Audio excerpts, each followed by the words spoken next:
प्रभू येशू ख्रिस्ताच्या मधुर नावात आपणास सलाम. उपासना कार्यक्रमामध्ये आपले स्वागत आहे. प्रियांनो, या दिवसात आपण शमूएलाचे पहिले पुस्तक याचा अभ्यास करीत आहोत.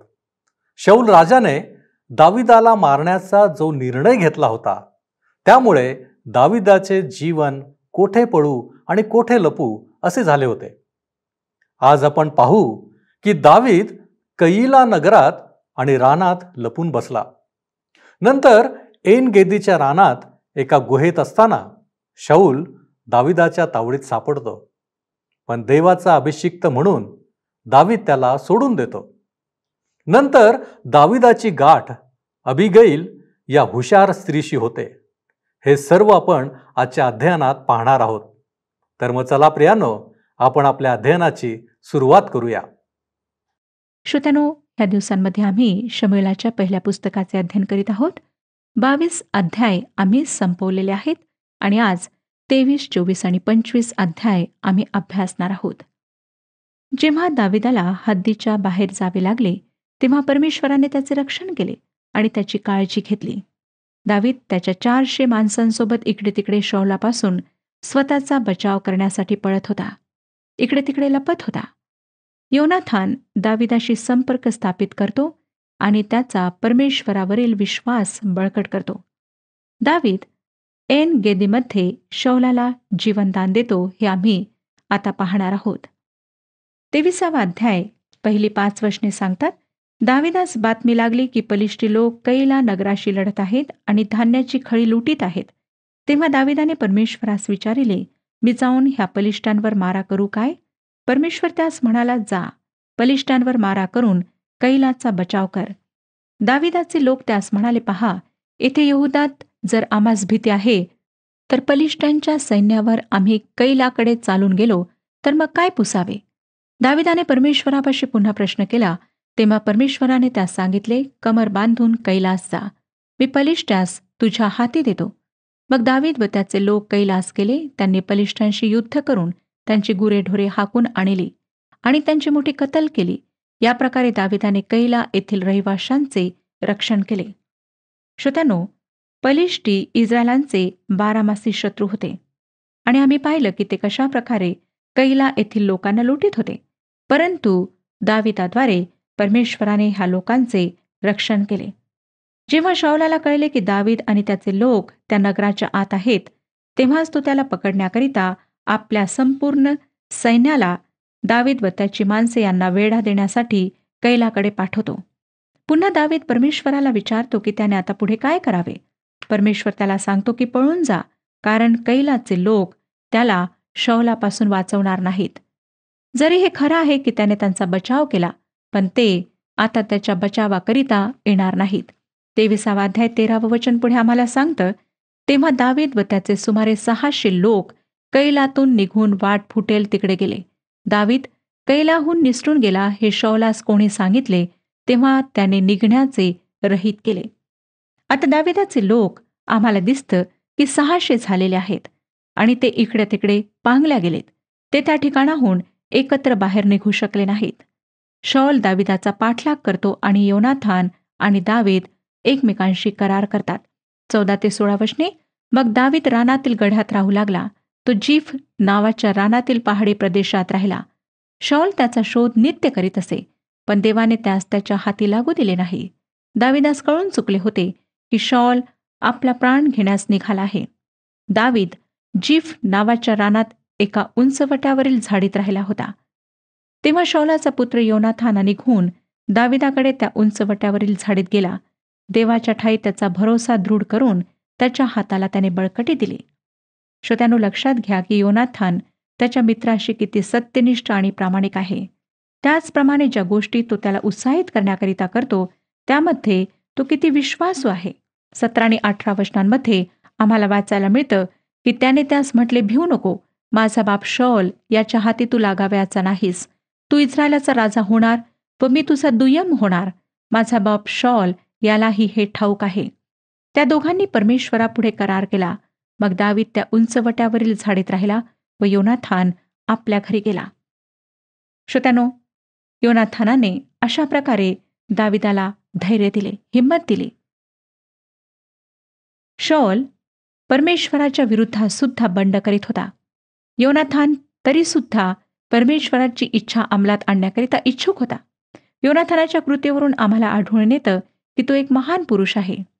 त्याची वागणूक मला योहान बप्तिस्मा देणाऱ्याची आठवण करून देते, ज्याने योहान कृष्णवर्तमान 3 अध्याय आणि 30व्या वचनात म्हटले, त्याची अधिकाधिक अर्थात प्रभू येशू ख्रिस्ताची अधिकाधिक वृद्धी झाली पाहिजे आणि माझा अधिकाधिक ऱ्हास झाला पाहिजे.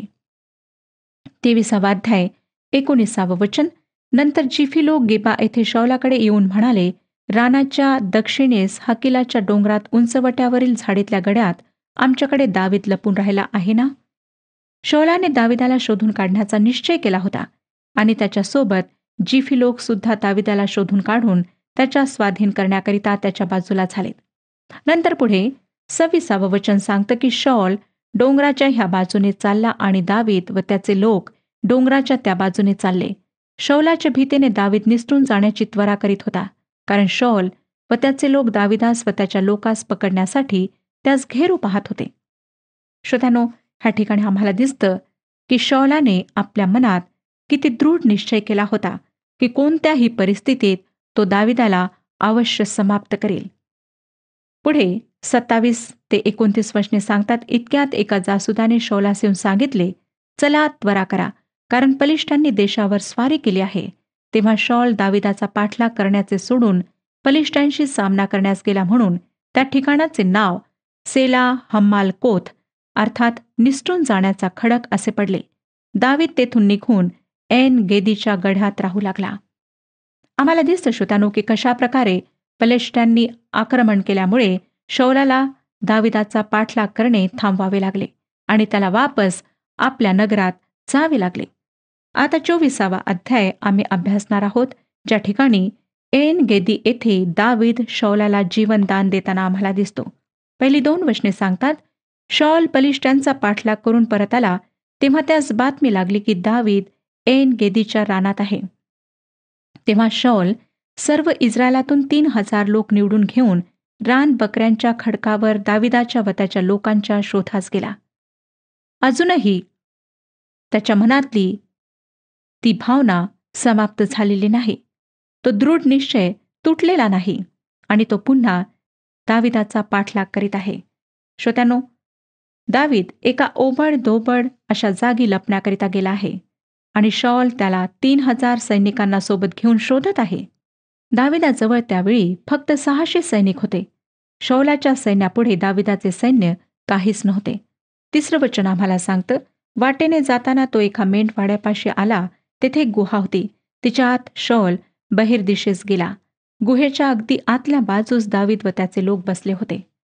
पहा श्रोत्यानो की कशा प्रकारे परमेश्वर शौलाला दाविदाच्या अगदी समोर आणत आहे. दावीद अगदी चुपचापपणे झोपेत असलेल्या राजाजवळ गेला आणि त्याने त्याच्या पोशाखाचा खालचा भाग कापला. 4थं वचन आम्हाला सांगतं, तेव्हा दाविदास त्याचे लोक म्हणाले, परमेश्वराने आपणाला सांगितले होते की पहा, मी तुझा शत्रू तुझ्या हाती देईन, मग तुला वाटेल तसे त्याचे कर. हे घडून येण्याचा दिवस आज प्राप्त झाला आहे. तेव्हा दाविदाने उठून शौलाच्या झग्याचा काठ हळूच कापून घेतला.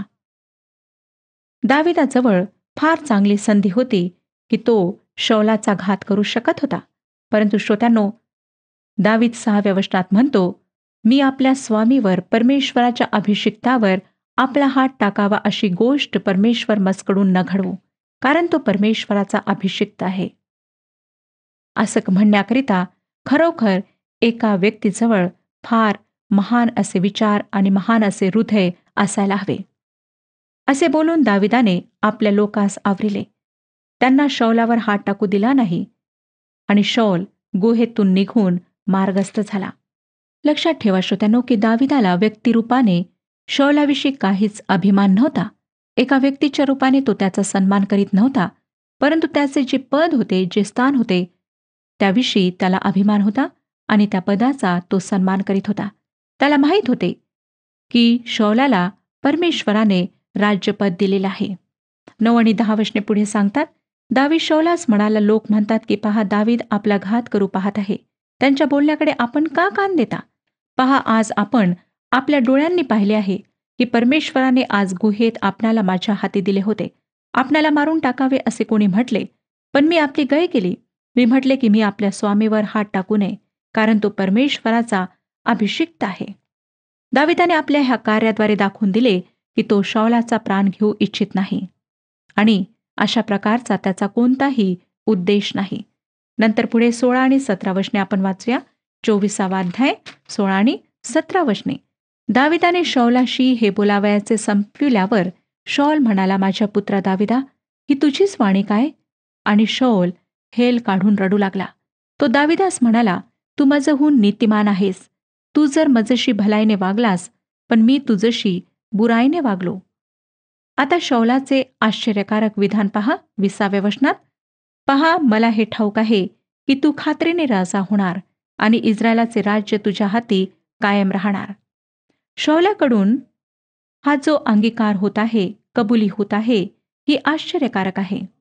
शाऊलाला कळून चुकतं की दावीद जे काही सांगत आहे ते एकदम खरे आहे आणि तो त्याच्या जीवाला हानी न पोहोचवता त्याला प्राणदान देतो. हे पाहून त्याचे मन भरून येते आणि त्यावेळी तो हे मान्य करतो की एक दिवस दावीदच इस्रायलांचा राजा होणार आहे.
एकवीस आणि 22 वचने.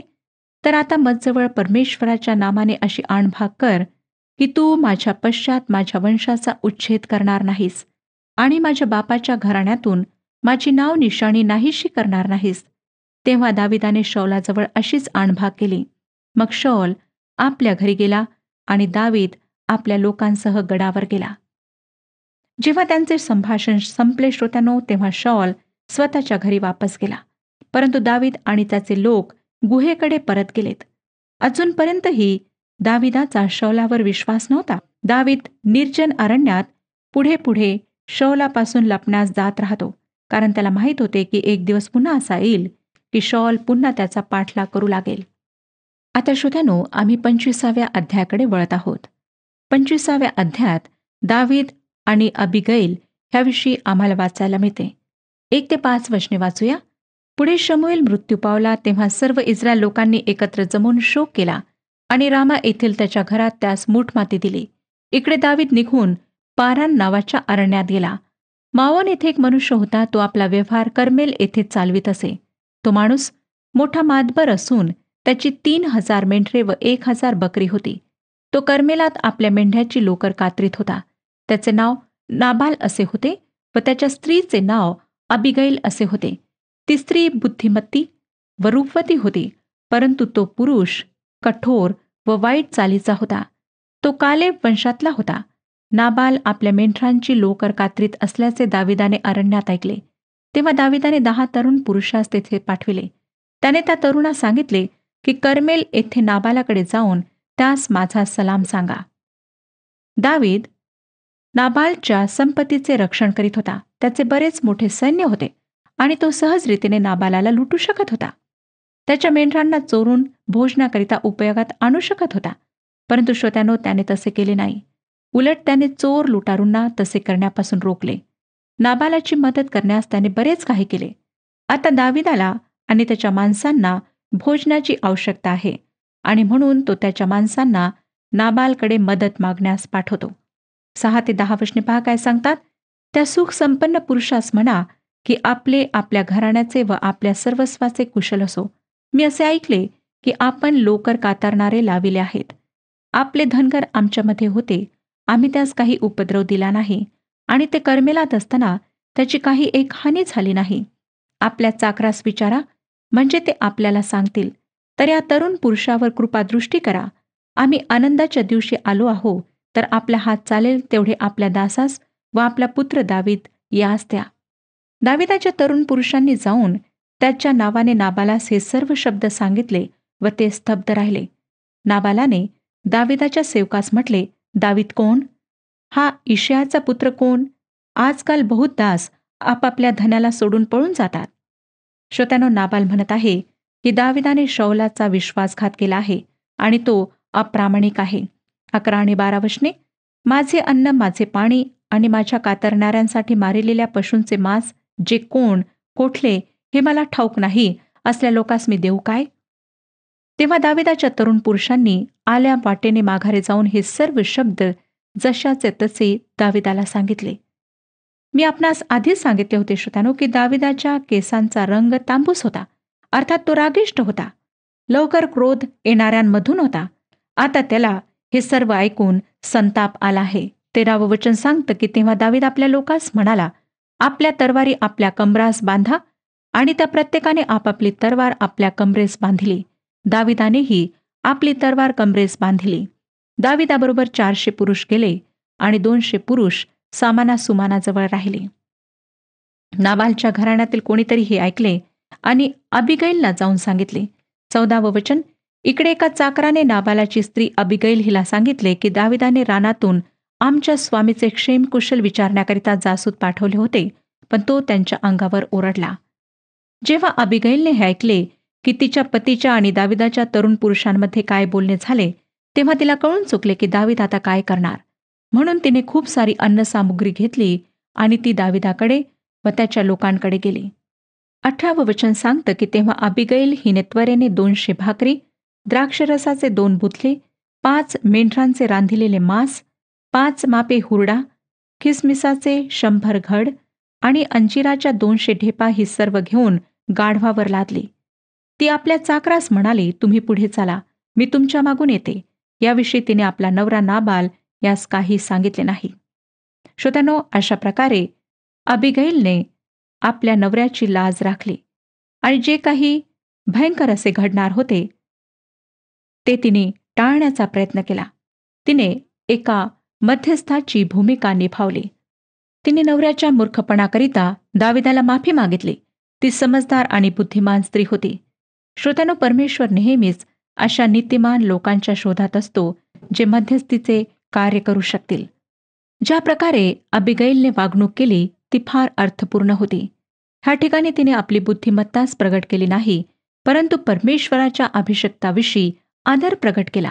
ती बुद्धिमान होती आणि परमेश्वरावर विश्वास ठेवणारी, त्याचे भय मानणारी होती. डोंगराच्या आडवळणाने दावीद त्याच्या सैन्यासोबत फार वेगाने येत होता. तो रागाने बेभान होता. स्वतःच्या मनात म्हणत होता की मी नाबालला पाहून घेईन. तो ह्या प्रकारे माझ्याशी वागू शकत नाही. परंतु इकडे ती स्त्री दाविदाकडे इतकं सारं सामान घेऊन येत आहे. पहिल्या वेळी परमेश्वराच्या अभिषिक्ताचा एका चांगल्या स्त्रीशी समोरासमोर सामना होत आहे, जी दाविदाच्या मते चांगली, उत्तम, आदर्श स्त्री होती. ती त्याच्या समोर आली व त्याला वाकून तिने अभिवादन केले. त्या धुळीत जमिनीवर पालथे पडून ती दाविदाला म्हणते की सारा सूड माझ्यावर काढा, कारण ती नाबालाची पत्नी आहे.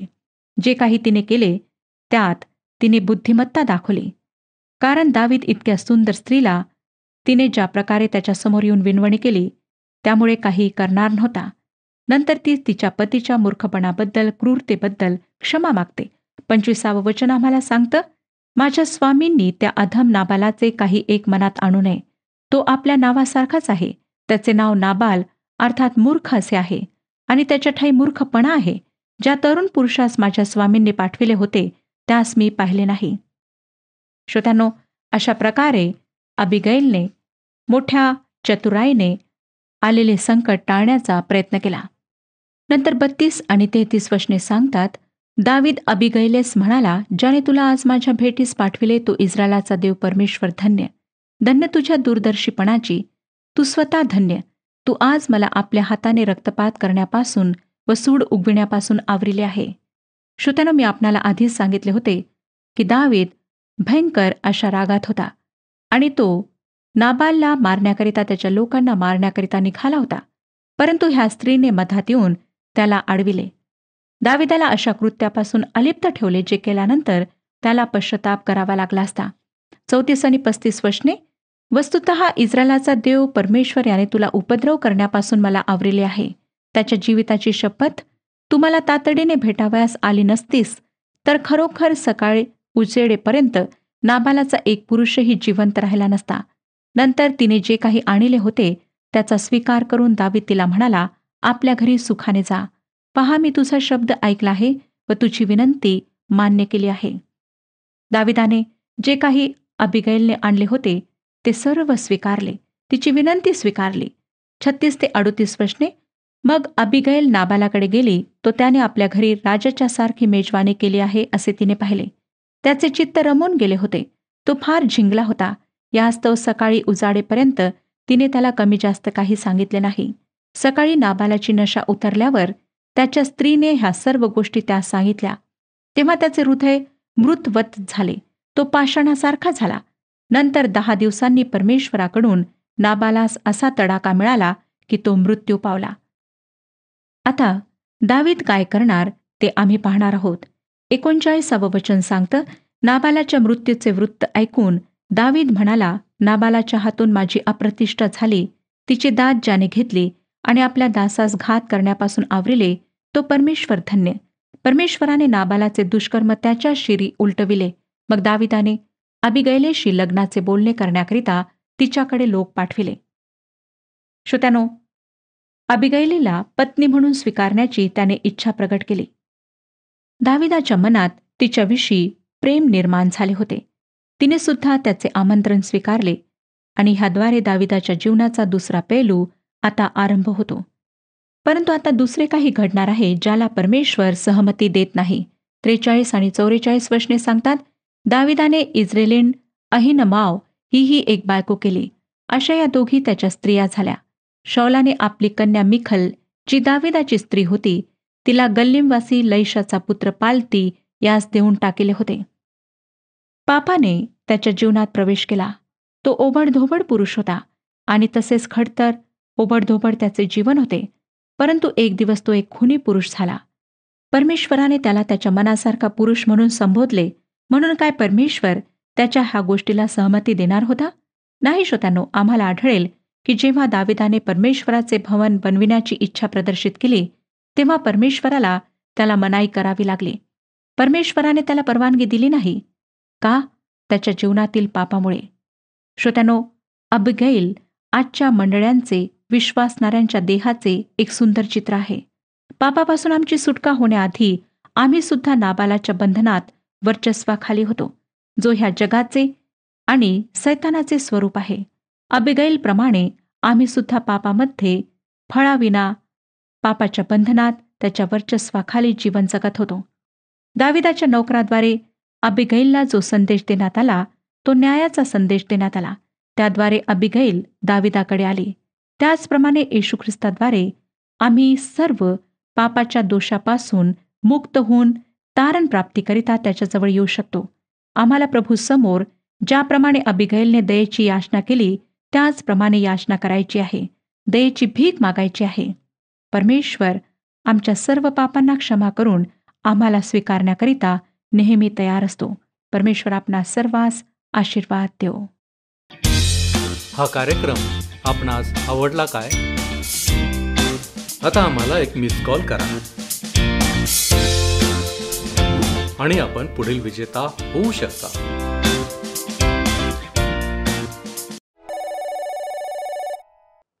प्रियांनो, माझी खात्री आहे की आजचे अध्ययन आपणासाठी आशीर्वादाचे झाले असेल. अत्यंत महत्त्वपूर्ण असा धडा आम्हाला आज मिळाला आहे. आम्ही कोणत्याही परिस्थितीत असलो, अगदी जीवन मरणाचा जरी प्रश्न असला, तरी आम्ही देवाला स्मरून योग्य कृती करावी. दावीद शौलाला सहज मारून टाकू शकला असता, पण त्याने संधी नाकारली.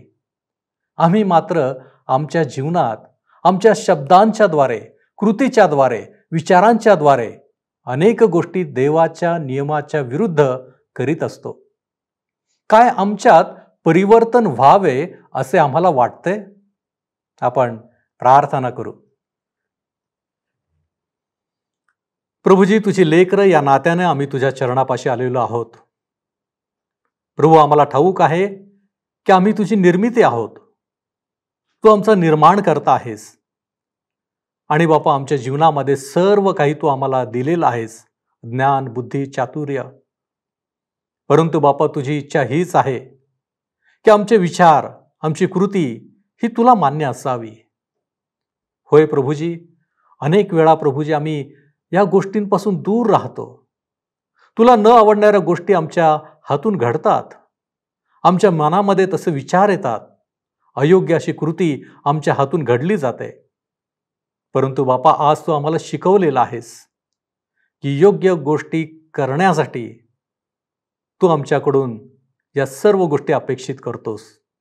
होय प्रभूजी, आम्ही निश्चय करतो आमच्या जीवनामध्ये योग्य रीतीने राहण्यासाठी, वागण्यासाठी, कृती करण्यासाठी प्रभूजी तू आम्हाला सहाय्य कर. येशू ख्रिस्त आमचा प्रभू याच्याद्वारे मागतो म्हणून तू ऐक. आमेन. तुम्हाला पूर्णता लाभो, समाधान मिळो आणि येशू ख्रिस्ताची कृपा तुम्हा सर्वांबरोबर असो.